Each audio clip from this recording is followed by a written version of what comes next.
focusing on Toowoomba and Australian railway history and commemoration, with a specific focus on Toowoomba's Downsteam Tourist Railway and Museum, actually located in Drayton. This OER is comprised of this PowerPoint as well as a workbook, which has each slide broken down with key questions, extra resources, and tasks for the students to interact with as we go through the learning experience. But to start us off, I thought I will go through in this presentation a brief overview of the ideas of this unit, of this OER, so that we have this informed in our minds before we look at the workbook. So it's a broad set of histories to look at, and so we break it down into 4 parts, starting off with, understandably, looking closely at Downsteam and what is there. So we start that off with having an in-depth interview with Jeff Smith, who is from Downsteam and has been there for a while, and he's quite high up in the ranks, so he's got some really good information about not only what is at the museum and what their values are and how they wish to present themselves to the public, but also why they do it and why they're passionate about railway history and why railway history is significant for people to remember and commemorate. Then we step back from that and just look at exactly what Toowoomba looked like during the early 20th century, with some photos and some resources on that. And that's always a really eye-opening experience, because a lot of what Downsteam focuses on is commemorating these industries which are no longer in existence or operating as they used to. Part 2, we take a step back from the museum and we look at some historical context. We go through the imperialisation, industrialisation of Australia, and how the railway plays an integral part in getting Australia moving, allowing Australia to develop from the colonial country it was into the more modern era up to the wars and beyond. So we do that with a timeline and some resources which help us to understand the historical events and technological developments and manufacturing developments that happened over the 20th century and into the 21st. When we get to part 3, we branch away from historical context and we start looking at why people care about railway history in the first place. Why is there this theme of romanticising these histories and these stories? And we review some really interesting resources, examples and quotes of people who not only romanticising railway history, but how that reflects on the bigger theme, which is, or stereotype or archetype in Australia, which is the working class man and the idealisation or ennobling of the working class in Australia, and how that plays a big part in our identity. When we get to part 4, what we're looking at is we're going back to the museum and we're looking at probably their most unique exhibit, which is the Dreamtime Journey Coach.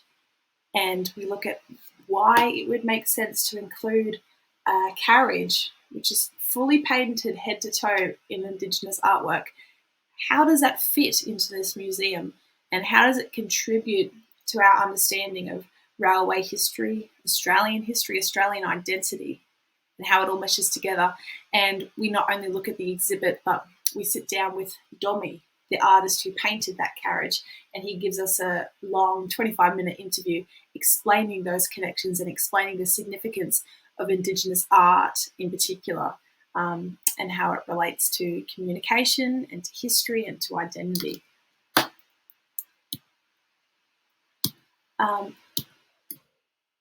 We will end this learning experience through having a reflection, having a whole group discussion where we discuss all of the themes and we make connections between every element that we've learned about. Because really this learning experience is about developing a deeper, more creative and critical understanding of these histories, of these perspectives, of these topics by looking at a broad range of factors. So when we look at our workbook, we can see each of those things broken down into slides and broken down with questions and activities for each slide. So we focus at the start, like we said, with the museum. We look at the location on Google Maps to get a visual understanding, and we look at their website. We watch the interview, and we have a range of key questions that we can think about and answer in written form or in discussions with peers. And then we have a creative task where we think about what it was like working in those factories when the locomotive especially was built in 1914. Because you would have to watch the interview to find out, but it's the Downsteam's probably most prized exhibit, apart from the Dreamtime carriage, is their locomotive, which was actually made in the Toowoomba Foundry in 1914, which is really special and significant for Toowoomba. We explore the site in more depth through not only pictures, but also these 360 visuals, which give us a better understanding of what the site looks like. So I'll just click these ones for an example. You can interact it with yourself with your mouse, or you can just let it play and it gives you a 360 visual of the space. So we've got these for some of the exhibits in the museum without threatening the integrity of the museum and their exhibits. When we get through the pictures of Old Toowoomba, the creative task involved in that is researching past industries and manufacturing factories that were once in your area or near your area, going and visiting those sites in real life and taking photos and writing like a journalistic piece about what that site used to be, how it has developed and changed over time, and what it is used for now. Some really good examples of that in Toowoomba is the Foundry, looking at how it has been transformed into function spaces now, which is interesting. When we look at our part two with the historical context side of things, we've got a range of resources to help us understand those topics. Not only have we got Khan Academy videos which summarise those movements, but we've got this really interesting video from Vice, which provides interesting insight into the connection between railway history and British imperialism in India, which is great. And there's extra articles and websites which give us more information about Australia's own experience with industrialisation and imperialism. When we are going onto these slides looking at Australia's manufacturing timeline, what I would like you to do is to read each dot point and think about the historical context for each dot point. Think about what technologies were developed during that time, what big world events were happening, which might have had an impact on Australia's productions at that time. So it's a really good way to think about how bigger events are changing the way that Australia is functioning. When we get to part three, it's probably a bit more creative. We look at not only, we look at attitudes towards railway history and this idea of romanticising railway history. And we also look at examples through these videos and things like that where the railway is something that is close to people's heart and people feel sentimental about.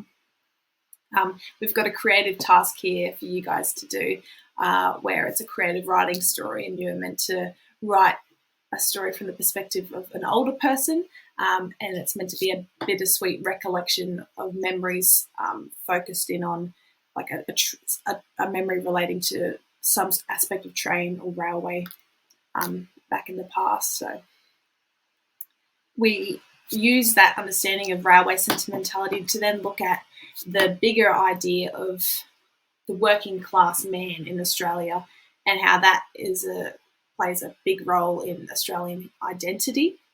We look at how those conversations around working class men and masculinity, how they're actually undergoing a really big change recently, especially with the campaigns around suicide awareness. So we've got a podcast, and we've got the example of Trademutt, who of course design the work shirts that are involved with mental health awareness. Yeah, so that's a really interesting segue to look at why we idealise the working class man in Australia, and what that has to do with our understanding of and commemoration of railway history, especially.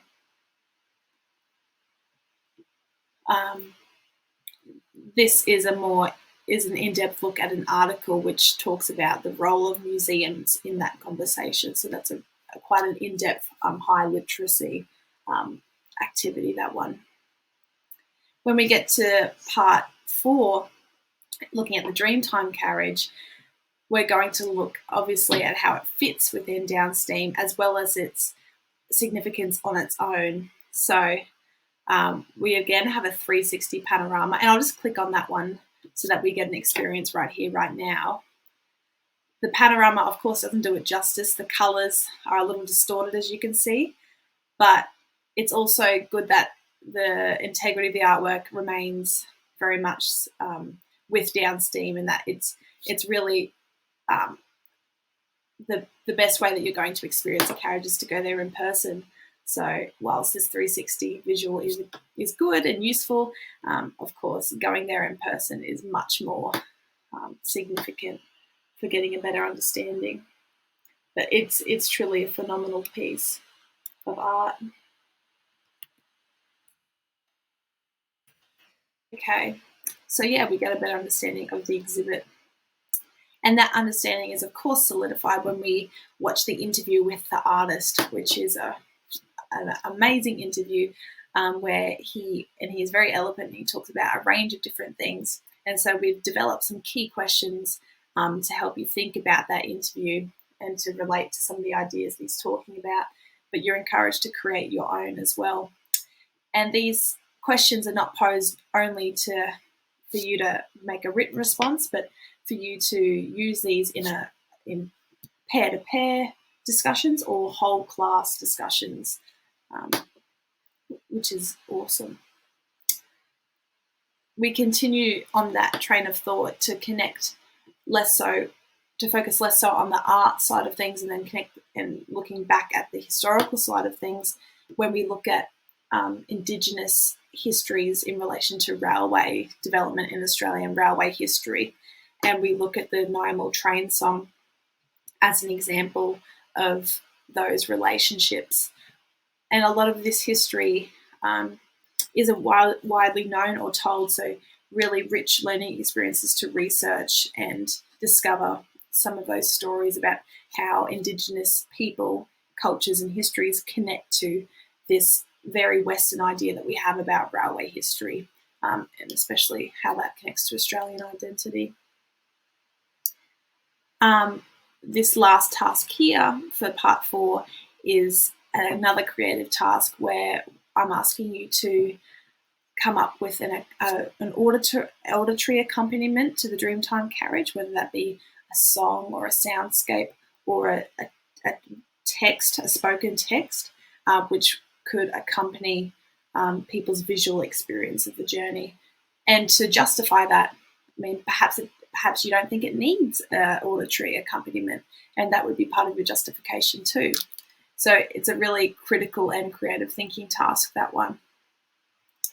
And the way we would finish off this mammoth learning experience and learning journey would be no better way than to have a group discussion and to use some of the questions which are in the PowerPoint and that you can access to guide your discussion, which is all about making connections between all of the topics that have been covered in this learning experience, and to create new meanings, new understandings, and new perspectives about the topics about Australian identity, Australian history, railway history, and Down Steam and the Dreamtime carriage. So all of those huge ideas that we're seeking to make connections about. I'll just go back to the PowerPoint quickly.